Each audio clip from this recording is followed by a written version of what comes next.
آج کی خاص خبر، ہند اور عمان کے درمیان آزاد تجارتی معاہدے پر دستخط۔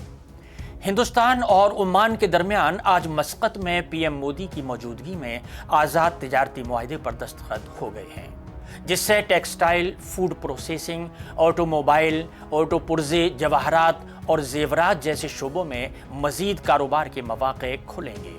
پی ایم نریندر مودی کی موجودگی میں اس معاہدے پر دستخط ہو گئے ہیں۔ 4 روزہ 3 ملکی دورے کے آخری مرحلے میں بدھ کو ادیس ابابا ایتھوپیا سے مسقط عمان پہنچے، جہاں ان کا شاندار استقبال کیا گیا۔ تجارت اور صنعت کے وزیر پیوش گوئل پہلے ہی ایف ٹی اے پر دستخط کے لیے مسقط پہنچ چکے ہیں۔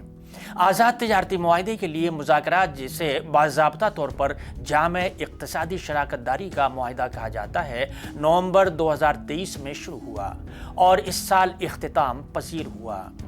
آزاد تجارتی معاہدوں کے لیے دونوں تجارتی شراکت داروں کو زیادہ تر سامان پر کسٹم ڈیوٹی نمایاں طور پر کم یا ختم کرنے کی ضرورت ہوتی ہے۔ وہ تجارت کو فروغ دینے اور سرمایہ کاری کو راغب کرنے کے لیے ضوابط کو بھی آسان بناتے ہیں۔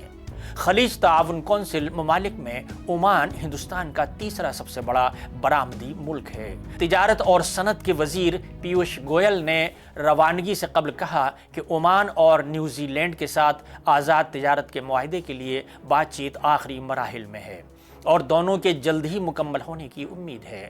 انہوں نے اشارہ دیا کہ جنوبی امریکی ملک چلی کے ساتھ تجارتی معاہدے کے لیے بات چیت بھی جلد مکمل ہو جائے گی۔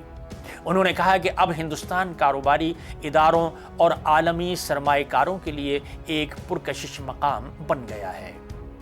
بہت سے ممالک ہندوستان کے ساتھ تجارتی معاہدہ کرنے کے خواہش مند ہیں۔